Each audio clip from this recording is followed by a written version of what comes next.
Sono Mauro De Bettio e questo è un video resoconto di Save the Wild, il mio progetto sul commercio illegale di avorio e sulla conservazione di animali in via di estinzione. Mi occupo di fotogiornalismo da oltre 10 anni, ho passato gran parte del mio tempo in Asia lavorando su diversi progetti che tra l'altro potete visitare sul mio sito www.maurodebettio.com. Save the Wild è un progetto durato oltre 4 mesi passati nel continente africano. Questo è un breve racconto sui momenti bellissimi che ho vissuto, ma anche e soprattutto su quelli un po' più complicati. È un progetto a cui ho lavorato per anni e che ho scelto per il mio amore incondizionato che ho verso gli elefanti.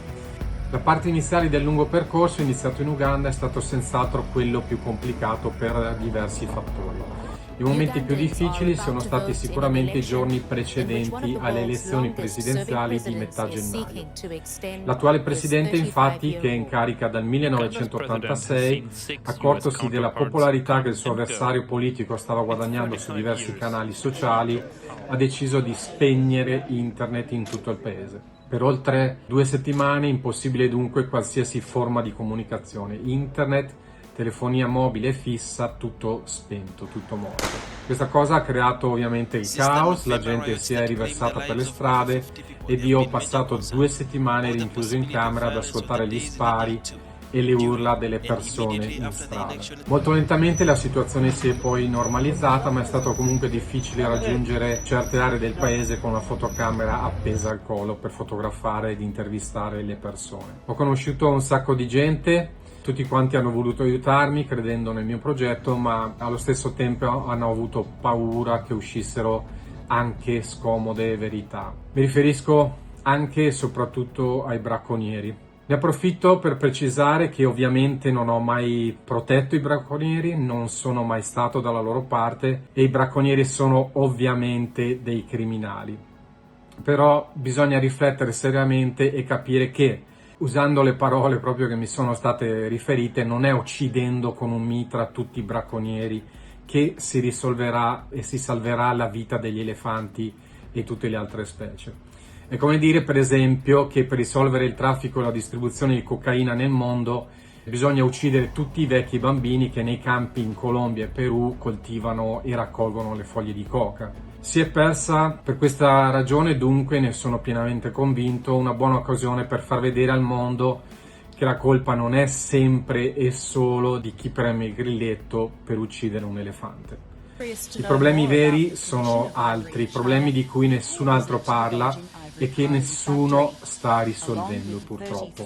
Se ogni giorno oltre 50 elefanti muoiono è solo perché esiste un'altissima domanda di avorio da parte di paesi in maggioranza asiatici, come ad esempio la Cina, dove l'avorio viene esposto nelle vetrine dei negozi e venduto quasi legalmente, e ci sono addirittura scuole dove le persone possono imparare come scolpire ed intarsiare le zanne. Con l'aiuto delle autorità, comunque, sono poi riuscito a fotografare, per esempio, il materiale sequestrato negli ultimi anni, che è custodito tuttora nei sotterranei dell'UA. Ho fotografato un prigioniero arrestato nei giorni precedenti per aver ucciso un elefante a nord-ovest del paese e ho fotografato infine all'aeroporto la squadra anti-bracconaggio che con l'aiuto dei cani da fiuto riesce a scovare l'avorio nei bagagli dei passeggeri. Dopo l'Uganda mi sono spostato in Kenya e qui è stato molto più facile, molto più tranquillo. Ho visitato dei parchi importanti dove da qualche anno si sta facendo tantissimo per salvaguardare le specie come l'elefante, oppure il rinoceronte e il pangolino. Aree dove gli animali vengono monitorati 24 ore al giorno, sia a vista che con dei collari GPS.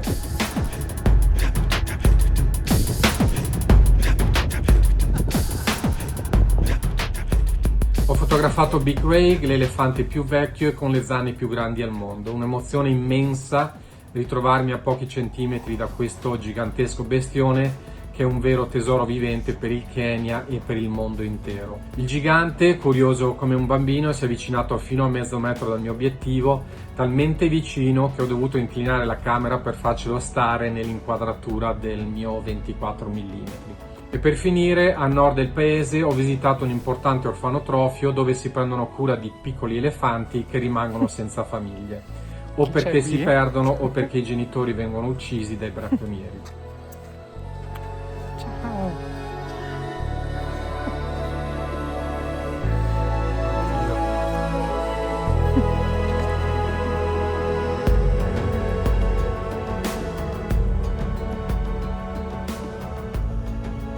Ho avuto il privilegio di trascorrere qualche giorno con gli elefantini orfani e con i loro custodi, la cui cura verso questi piccoli esseri indifesi è davvero toccante.